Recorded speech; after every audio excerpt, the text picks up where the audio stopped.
Hi, welcome back and greetings, MAC members. It's Laurel Hansen, MAC's Program and Member Engagement Manager.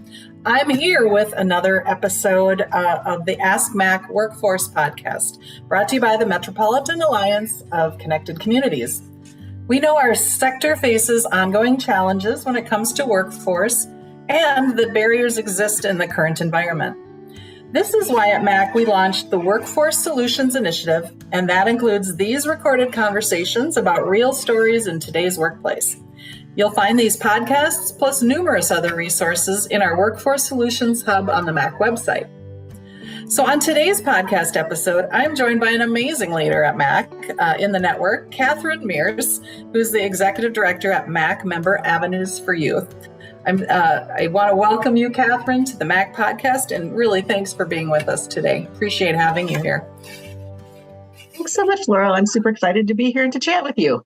Yeah, it sounds great. So today we are talking about, a whole bunch of workforce things, but at the core, it's really about the health, about having a healthy workforce, right? And so I'm glad we get to jump into this and talk about it today. So let's start, Katherine, by having you help us get to know you a little bit. Eager to talk to you, but I think it'll help the listeners get some perspective on who you are. So would love for you to tell us a little bit about your organization, maybe a little bit about your path to your current role and how long you've been the executive director at Avenues, and maybe a little bit about helping us get to know what your team looks like. What is the workforce like at Avenues? Sure.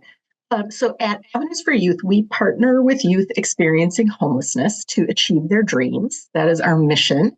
And we have a variety of programs, or as I like to say, fun, fully intended, a variety of avenues for our young people, because we know not all young people experiencing homelessness are alike.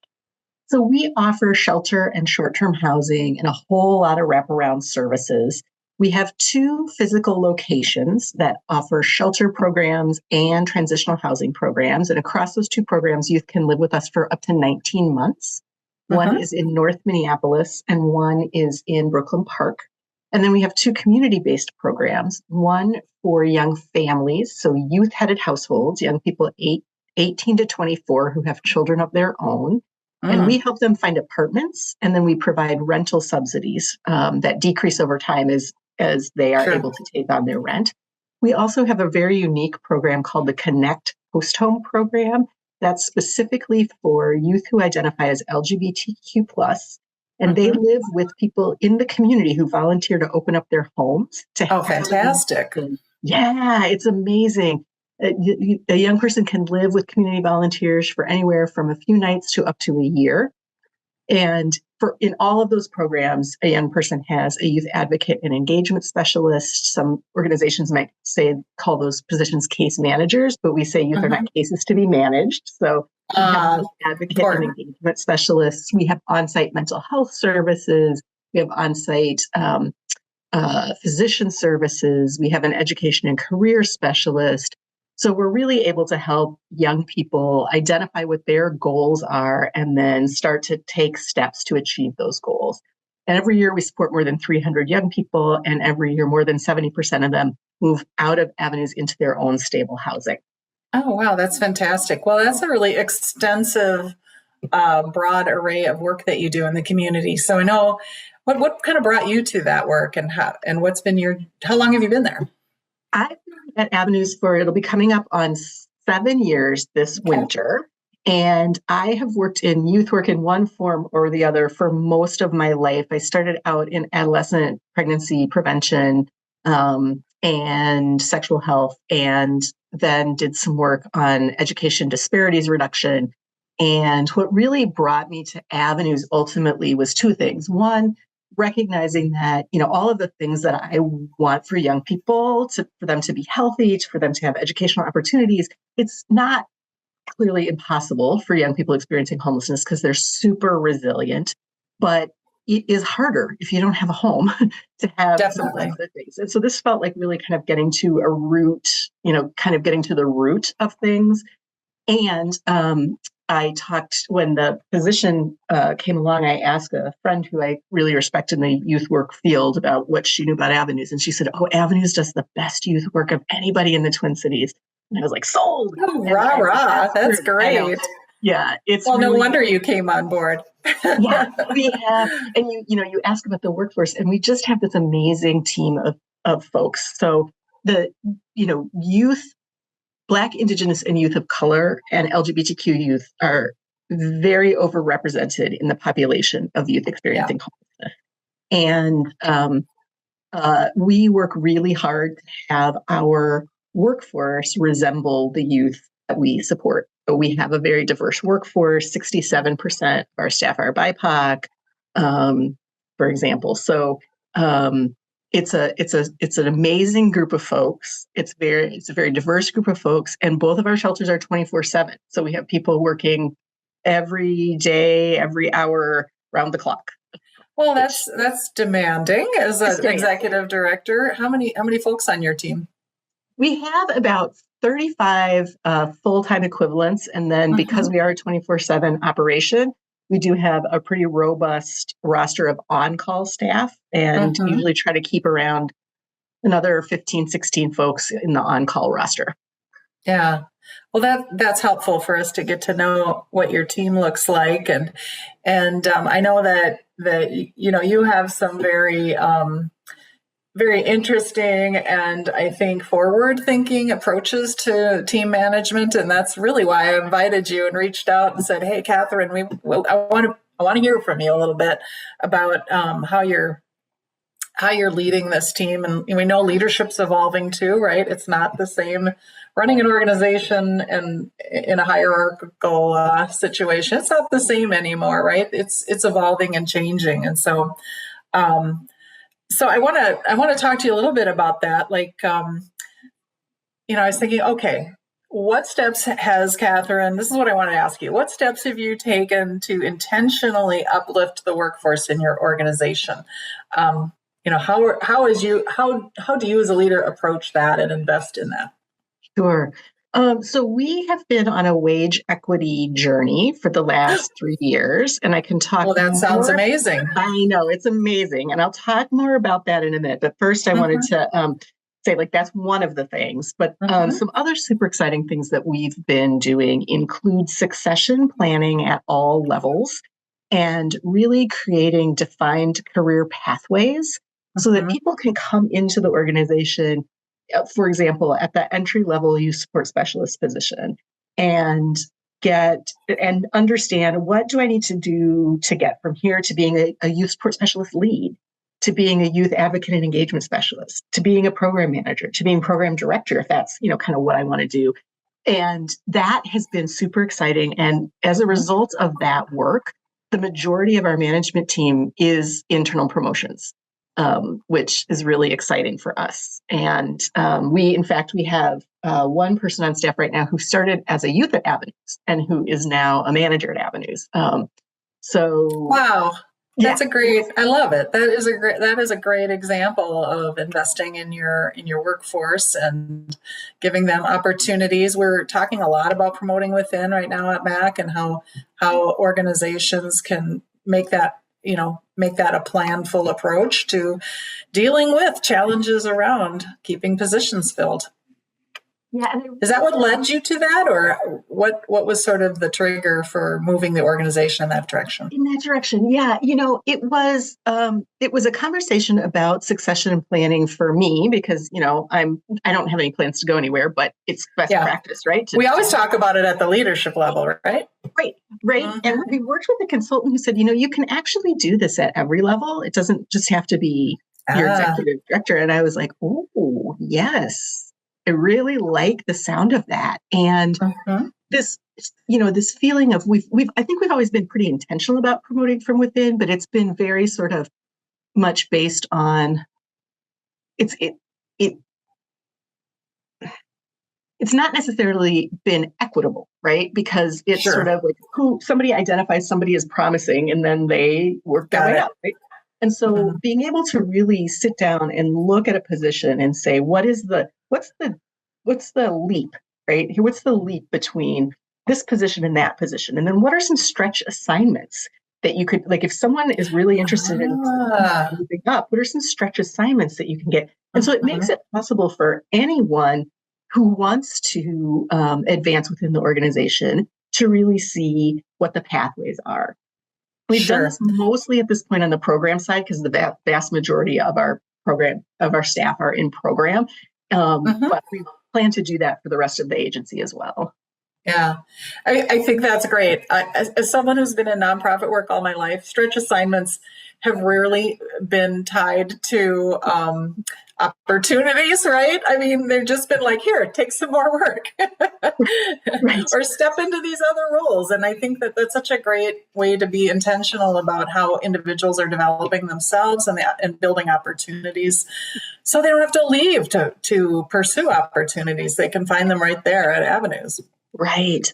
Some other things that we've done, I mean, we do an annual benefits survey every year to find out kind of, how are our benefits working for people. As a result of that, we added vision insurance last year. We added a second floating holiday this year. And in 2025, we'll be adding flexible spending accounts. So those are some of the things that staff have said they would like to see. And then, we try to just have fun together and celebrate together. And do things like we had a Juneteenth celebration for staff and youth. We've got next week, we've got our annual staff retreat with lots of fun and restorative activities. So we try to celebrate the successes with each other as much as we can. Yeah, that's cool. And I like what I hear. It's responsive too, right? So if staff provide input, they can actually see how the organization's acting on that input. And I think that's important as well. Yeah. So we talked, you brought up a little bit about compensation and pay equity. So I'm eager to talk to you about that while we have time. And I'm just kind of curious, has that been a shift at Avenues? Has the point of view changed? And kind of what is moving you in that direction? Like, what are the learnings you're using to, make decisions about those things? Tell us about that scenario at Avenues. Yeah. So I think the biggest thing we learned when we embarked on this is that it's super complicated. There's so many different ways to benchmark pay equity and having to kind of identify what will our benchmark be. And so as a housing organization, as a homelessness organization, we decided to there's an organization called the Low Income Housing Coalition. And they provide information on the wages needed in every city for somebody to afford like a 1-bedroom apartment, right? And so that was kind of our floor. We said everybody who works for us should be able to afford a 1-bedroom apartment. Living wage. Like start there, right?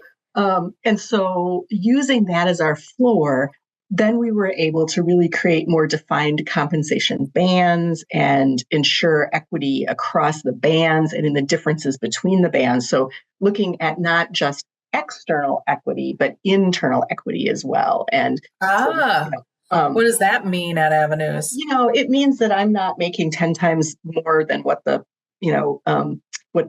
entry level staff are making, and it means that the difference in pay between a job class and the next, and then the next, and the next is consistent, right? So like suddenly you get to the director level, and where directors are making a ton more than the next level down compared to levels. Is there? I know you talked about the opportunity for people to move along a track, perhaps, and progress in the organization. Then, is there transparency as well to those ranges, so they can kind of see what's ahead or what their opportunities include? That's a really good question, Laurel. I don't know that we've been as transparent about those as we could be, and so I think that's definitely something we should be thinking about doing. Yeah. When you're hiring, are you also being transparent with the wages? Yeah. Yes. Has that been helpful in terms of recruitment? I think it has. We every 2 years we update our pay bands based on the research. Based on research that includes Minnesota Council of Nonprofit Salary Survey and research by Gallagher, who I think is a MAC partner. Yeah. So, yes, definitely. Whenever we post positions, we're posting the range. We're being very transparent about that. Yeah. Have you have you been able to identify any impacts of that extra attention you've been paying and investing in terms of compensation and pay equity? Like what has that done for the organization? There was a period before we embarked on this wage equity journey where we were really having a hard time staying staffed up. Yeah. And it continues to be, challenging. I think recruitment and retention continue to be sticking points for folks, but we definitely are not having, and I think we're particularly seeing it in those entry level positions, right? We are having better luck at filling our entry level positions. And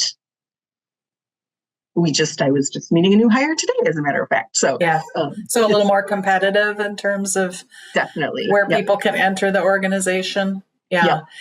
I do want to talk a little bit about recruitment and retention, because as you hit the nail on the head, it still remains a challenge, and it's not an easy solve, right? It's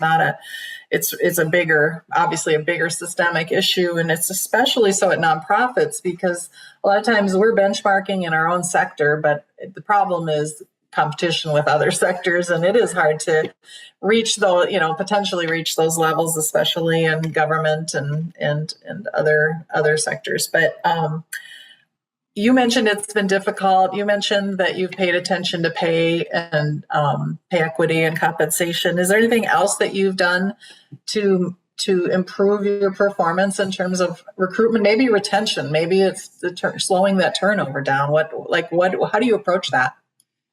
Well, one of the things that was super interesting, and this is not something that works for everybody. It's something that works particularly in a 24/7 shelter operation. We experimented, and it turned out to be very successful, with our overnight staff working 7 nights on and 7 nights off, instead of like we had been doing, there's the Monday through Friday overnight shift, and then there's the Saturday and Sunday overnight shift. And those are harder, particularly when it's a Saturday, Sunday, then it's a part-time position, right? Which sometimes works really well for people who want to do overnights, but not always. And so I believe someone at Avenues had worked at another organization that did the 7 on, 7 off, and said, why don't we try that? And that has been wildly successful. So it's super interesting to me how sometimes the changing of the way you schedule folks can be really attractive. Yeah. So that's working really well for us. Yeah. We've also been doing a lot of training for our managers on best practices in hiring and retention. We're constantly reviewing our interview questions. We adopted the Hiring Thing HR platform that has really streamlined recruiting, interviewing, and hiring, which has been super important because people are getting snapped up so quickly. I was just hiring for a director level position, and someone would apply on Monday. I would call them on Tuesday to see if they wanted to schedule an interview, and they would have already taken a position. So we have to be super nimble, right? And not have to have HR manager emailing the resumes to where we just are logging into this HR platform and we can see in real time applications. That's actually been really helpful. It's such a new world, isn't it? It is, yeah. That's one of those super worthwhile investments. Like, yes, investing in this platform will help us in the long run. Yeah. Is there anything, you mentioned hiring, is there anything else you're doing differently? Have you shifted? It did used to be a very cumbersome position, and we made it hard on people to apply. Is there any streamlining there that you've done, or anything different in your organization? Avenues has been on kind of a social justice and equity journey for a very long time. And so before I even started at Avenues, the team had gone through every single position with an eye to, do we really need this much education? Do we really need this much? Like, we want to make this a low barrier place to work. And I think that's been super helpful, years of experience versus education. We want to make it a place where people who have experienced homelessness themselves can come, can can come to work. They reflect the Right youth on. that we support, right? Mhm. So some of that, was done even before me, and we continue to kind of pay attention to those things. I do That's think great. that the Hiring Thing platform also does make it easy because the Hiring Thing platform links to other sites, right? So if someone is on the Council of Nonprofits job site, they can apply on the Council of on the Council of Nonprofits job site, and it just automatically gets sent over to Hiring Thing, or Indeed, and it automatically gets sent over to Hiring Thing. So they don't have to go to a bunch of different platforms in order to Sure. apply to us. Sounds like a good streamlining effort there. And the other thing you mentioned that I really like is that when you were talking about scheduling and shifts, and sometimes we've been doing things one way for a long time, and we don't stop to think like what are the barriers, or what would be some things that could clear some hurdles for folks to want to work those shifts. And it is sometimes about asking the right questions from the people doing the work, right, and listening, and not just assuming. Or I mean, I really like that. And clearly your team was like, hey, they felt comfortable in your culture to come with their own innovations and their own ideas, and to not be shut down by just because it's not the way you do it, right? So I think that speaks a lot. One thing that I was thinking about, and we've been talking to other members about this a bit in our podcasts and in other places, that the work is hard, right? The work includes trauma, both serving participants who are experiencing trauma, secondary trauma through the work that you do in your own personal trauma. I think that must be very evident for your team and creates extra levels makes it extra demanding. Is there something that you do there within your culture that really supports your team in working on and doing challenging work? Yeah. So we have on-site mental health therapists, and they focus mainly on supporting the youth. That is their primary job, and we don't want to get things confused, right? Sure. But they are also providing once a month an employee wellness group that is focusing a lot on secondary trauma and dealing with secondary trauma. And they're also providing training for managers on recognizing and responding to secondary trauma. We do have a weekly case consult for program staff and the mental health team that also, focuses primarily on youth, but it does offer program staff some, opportunity to process traumatic situations. And then we have a good employee assistance program that offers mental health support, and our health insurance, covers mental health support. So trying to make sure that people mostly have the supports separate from work. Yeah, you've clearly thought about what are some accessible things that our staff can call on as needed, and are there to let them know that their mental health and their personal safety and security too is important to the organization. So that goes a long way. I'm glad that you shared that. I could talk all day with you, but I know we need to wrap up. And I just have one more question. I always end these conversations by just asking for you to give a little advice to our network, because we know that you're part of a larger network here at MAC of human service leaders, and you've been very generous in giving us some insights and ideas today. But what would you leave them with today? What workforce advice would you share, and what do you want them to consider? So I think, I've talked about how successful I feel like that career pathways and succession planning was. And so I really encourage folks to engage in that and thinking about succession planning at all levels and not just at the executive director level. I think it's something we talk about all the time.